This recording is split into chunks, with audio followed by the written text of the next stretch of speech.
huge difference. Huge, you know, and stand-up comedy is very hard.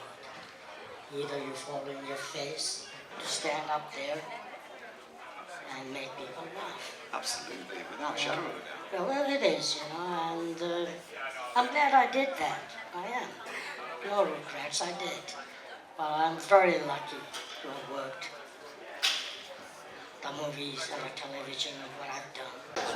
I tossed the coin and it came down on the side of the theatre, and that's kind of how I got started. But I was very lucky because the theatre in Glasgow was called the Citizens Theatre, and in the company of the first year that I was in was a group of kind of lot of unknown actors. There was a chap called Alan Rickman and another chap called Gary Oldman and another girl called Celia Imrie and a big chap called Robbie Coltrane and a thin chap called Rupert Everett, another chap called Rupert Fraser. So it was a pretty star-studded introduction into the theatre, I think. So I was very lucky.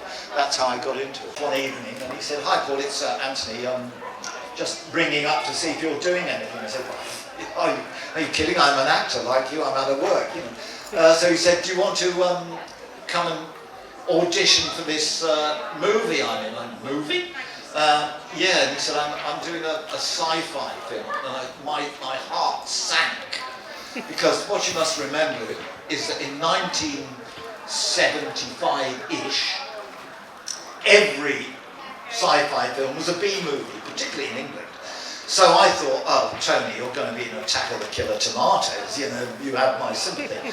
But he said, "Do you want to come along and audition for it?" And I said, "Oh, go on then, all right, if I have to." And then about a fortnight later, I found myself very early in one morning out at Elstree Studios, which is where they made A New Hope, that's the first one. It wasn't called A New Hope then, it was called Blue Harvest. That was a secret name for Star Wars.